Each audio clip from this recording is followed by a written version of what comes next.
semuanya. Jadi di sini ada kita berdua yang mau ke 3 museum. Yang pertama ada Kebangkitan Nasional, yang kedua ada Sumpah Pemuda, yang Ketiga itu ada proklamasi. Ya, oke. Jadi sebelum kita jalan itu perkenalkan, nama saya Raihan Rizky Putra Widodo bersama partner Saya Muhammad Fatur Rahman. Jadi kita di sini start di jam 9.37 tanggal 31 Desember 2024, yaitu satu hari sebelum tahun 2025. Kita ke museum menggunakan motor. Widih. Ini dia motor kita. Oke. Next. Dan ditunggu kelanjutan dari video kita.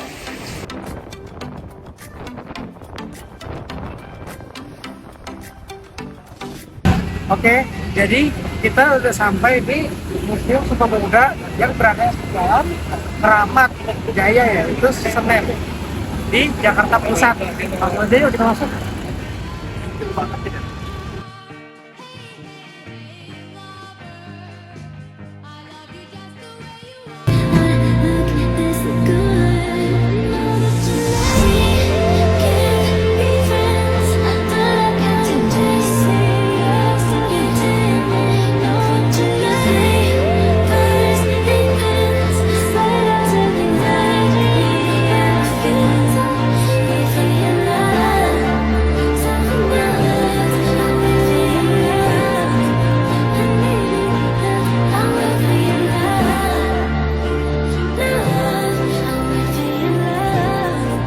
Oke, jadi yang pertama kali kita masuk di Museum Sumpah Pemuda ini adalah Museum Sumpah Pemuda yang resmikan oleh Presiden Soeharto pada tanggal 20 Mei 1974. Dan juga Museum Sumpah Pemuda ini sudah menjadi sebagai cagar budaya.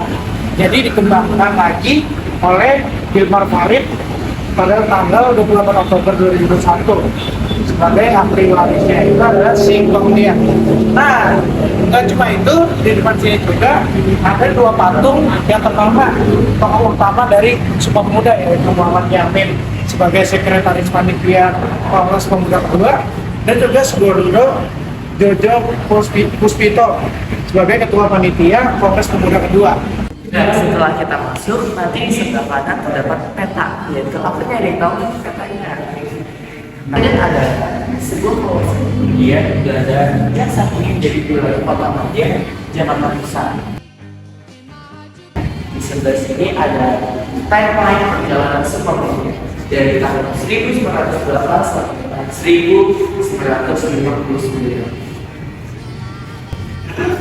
Nah, selanjutnya kita ada di ruangan ketiga, yaitu Pemuda Bergerak. Di sebelah kanan ada beberapa layar yang berisi Kongres Pemuda pertama. Kongres Pemuda pertama terjadi pada tanggal 30 April sampai tanggal 2 Mei 1926. Kongres ini menjadi tonggak awal pergerakan pemuda Indonesia untuk membangun persatuan. Kongres tersebut diorganisasi oleh Perhimpunan Pelajar-Pelajar Indonesia (PPPI) dengan dukungan dari berbagai organisasi pemuda seperti Jong Java, Jong Sumatera Lembon, Jong Ambon, dan lainnya. Nah, sekarang kita lanjut ke ruangan keempat yang berada di Museum Sumpah Pemuda ini, yaitu ruangan Pemuda Bersatu dalam Sumpah Pemuda. Nah, jadi di sini tuh ada beberapa manekin-manekin dari petinggi Sumpah Pemuda atau yang pembuatnya yang melaksanakan kongres pada tahun 1928 bulan Oktober tanggal 27 sampai 28. Kongres Pemuda kedua berlangsung pada 27 sampai dengan 28 Oktober 1928 di Batavia, Jakarta. Kongres ini menghasilkan momen bersejarah berupa Sumpah Pemuda yang menjadi tonggak persatuan bangsa Indonesia. Kongres dihadiri oleh berbagai organisasi pemuda. Salah satu tokoh penting dalam kongres ini adalah Muhammad Yamin yang merumuskan poin-poin Sumpah Pemuda, yaitu mengakui satu tanah air Indonesia, mengakui satu bangsa Indonesia, menjunjung satu bahasa persatuan bahasa Indonesia. Pada kongres ini untuk pertama kalinya lagu kebangsaan Indonesia Raya ciptaan W.R. Supratman diperdengarkan. Nah, sekarang kita berada di ruang Indonesia Raya. Siapa sih yang nggak tahu Indonesia Raya? Nah, Indonesia Raya itu adalah lagu kebangsaan Indonesia atau bangsa Indonesia. Nah, di sini tuh ada Penciptanya yaitu Wagurudov Supratman. Nah, ini bisa dilihat di sini ada beberapa. Melalui museum ini kita dapat belajar bahwa kemerdekaan Indonesia itu sudah dipertahankan atau dicoba dari dulu atau diperjuangkan juga sejak lama oleh pemuda Indonesia. Jadi bukan hanya pemuda, bukan hanya petinggi Indonesia atau bangsa-bangsa Indonesia juga, tapi pemuda Indonesia juga yang memperjuangkan seluruh kemerdekaan Indonesia. Oke, kita langsung ke museum selanjutnya.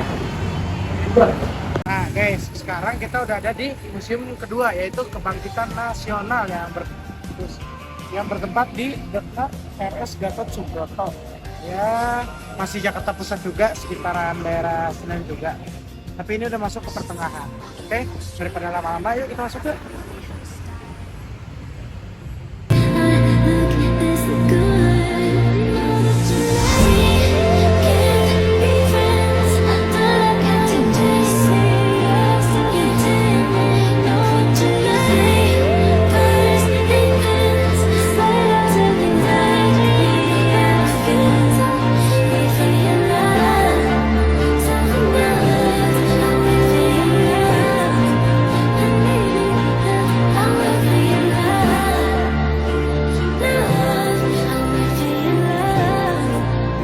Kita udah ada di Museum Kebangkitan Nasional.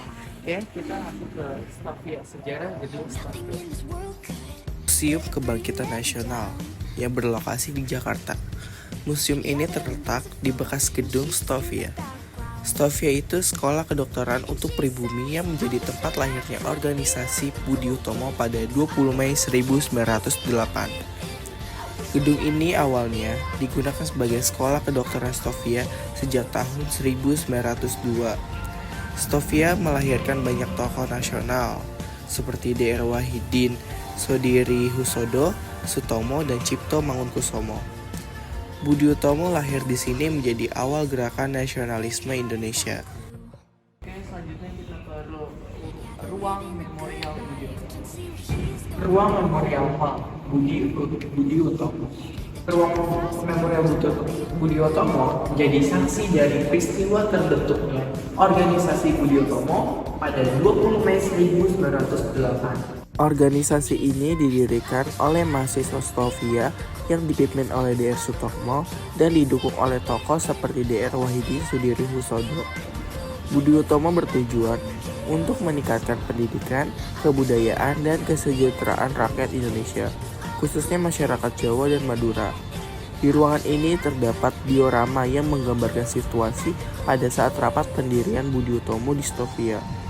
Diorama ini menampilkan para tokoh muda yang sedang berdiskusi dalam suasana nasionalisme. Kita ada di bagian Budi Utomo, yaitu dari pendirian Budi Utomo, Budi Utomo sebagai ibu perhimpunan, dan di sini adalah Wahidin Sudirohusodo. Seperti buku terbitan yang diterbitin oleh Budi Utomo di Belanda. Nah, ini ada beberapa tokoh-tokoh yang tadi mengurusi Budi Utomo yang menjadi bentuk pertandingan, dan ini adalah lambang Budi Utomo. Ini adalah lambang Budi Utomo, foto-fotonya dan suasana kongresnya. Dan ini ketua Budi Utomo dari leader Belanda.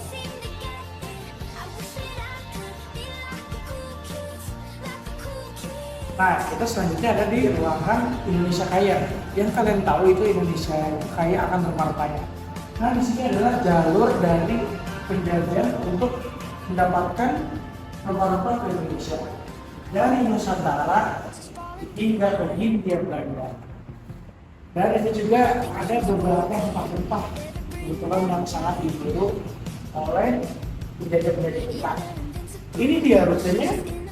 Jalur kedatangan bangsa Eropa ke Nusantara dari Belanda atau dari mana ke Indonesia. Ini juga ada rempah-rempah lagi. Nah, mereka menjajah menggunakan kapal ini. Ini adalah miniaturnya. Terus juga ini juga ada garis waktu atau timeline-nya dan juga penjajahan samudera yang sudah kita pelajari pada materi sebelumnya. Pada 20 Mei 1974, gedung ini diresmikan sebagai Museum Kebangkitan Nasional oleh Presiden Soeharto. Museum ini menjadi tempat pelestarian sejarah pergerakan nasional Indonesia. Sekarang kita tutup karena banyak ruangan di museum ini yang dikunci atau tidak bisa dikunjungi, mungkin dalam tahap renovasi kali ya. Nah, dari museum ini kita dapat simpulkan bahwa kebangkitan nasional itu sangat berpengaruh bagi bangsa Indonesia karena itu adalah salah satu sejarah yang membuat Indonesia maju sampai sekarang. Oke, kita akan lanjut ke museum yang ketiga, yaitu Museum Proklamasi. Nah, kita ada di museum yang terakhir, yaitu Museum Proklamasi yang berlokasi di Menteng, Jakarta Pusat. Daripada kalian kepo, yuk langsung aja masuk.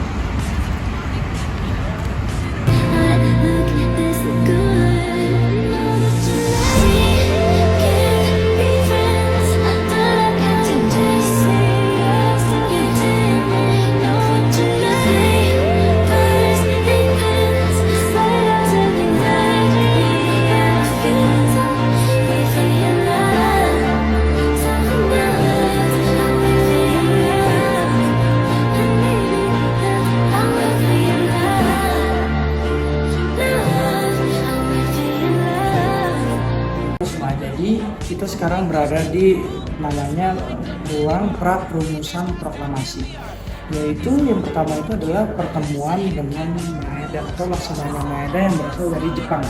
Nah, dia tuh pada tanggal 16 Agustus 1945 Bung Karno, Bung Hatta, dan Ahmad Subarjo diterima oleh laksamana muda pada Maeda di kediamannya pada pukul 10 malam. Sepulang dari Rengas Dengklok, saat pulangnya berarti si Soekarno dan Hatta itu habis diasingkan. Oke. Mereka menjelaskan kepada Maeda tentang akan diadakannya pertemuan untuk persiapan menjelang kemerdekaan Indonesia. Nah, ini berikut adalah soal-soalnya. Nah, selanjutnya kita masuk ke perumusan naskah proklamasi.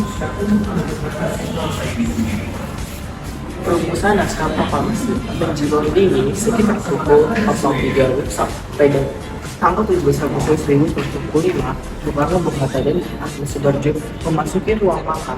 Mereka duduk mengitari meja makan panjang.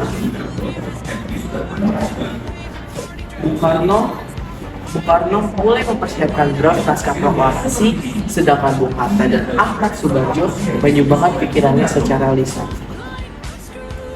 Setelah teks diberi judul proklamasi, dialog pertama yang dihasilkan dari kesepakatan tiga tokoh nasional itu adalah kami, bangsa Indonesia, dengan ini menyatakan kemerdekaan Indonesia. Kemudian kalimat kedua ditambah oleh Bung Hatta berupa pernyataan mengenai pengalihan kekuasaan. Akhirnya selesai konsep naskah proklamasi dengan beberapa coretan sebagai tanda pertukaran pendapat dalam merumuskannya.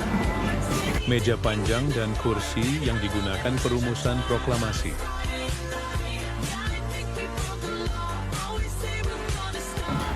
Ini ada teks proklamasi yang ditulis oleh Soekarno.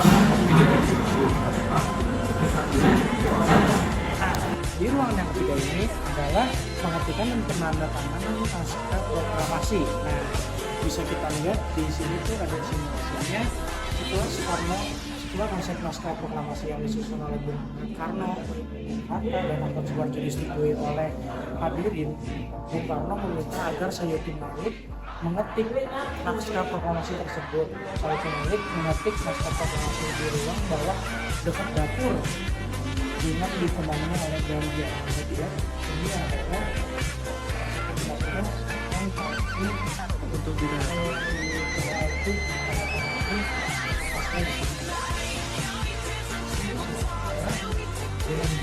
dan Sayuti Malik sudah mengetik naskah proklamasi. BMG mengetik naskah proklamasi menggunakan mesin ketik yang ada di depan Anda sekarang. Nah, jadi untuk penjelasannya dari audio tadi, kalian bisa pilih jelas bahasa Indonesia, Inggris, dan juga Jepang. Lanjut ke E. Pengesahan naskah proklamasi. Di sini terdapat pengesahan naskah proklamasi. Konsep naskah proklamasi yang telah dirumuskan oleh Bung Karno, Bung Hatta, dan Aspar Soebardjo dibawa ke Serambi menemui para hadirin yang telah menunggu. Bung Karno kemudian membacakan beberapa pernyataan kemerdekaan yang telah dibuat itu secara perlahan-lahan dan berulang-ulang. Ini adalah para tokoh yang hadir dari Soekarno sampai dengan Andi dan ada tokoh juga yang tidak ada dalam foto dari Andi Sultan Indonesia sampai dengan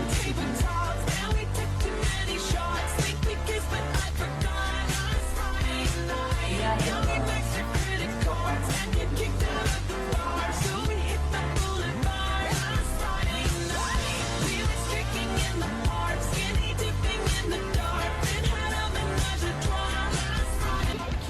Nah, akhirnya kita sudah pergi ke 3 museum tadi yang sudah kita lewatin.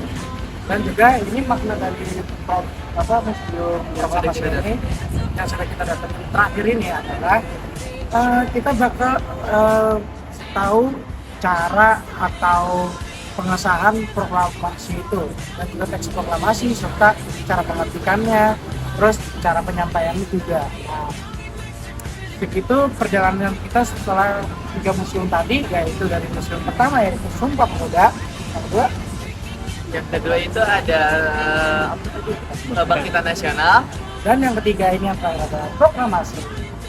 Kita menghabiskan waktu sekitar 4 jam untuk menelusuri 3 museum ini. Oke, kurang lebihnya mohon maaf. Terima kasih yang sudah menonton. Raihan dan Fatur pamit undur diri.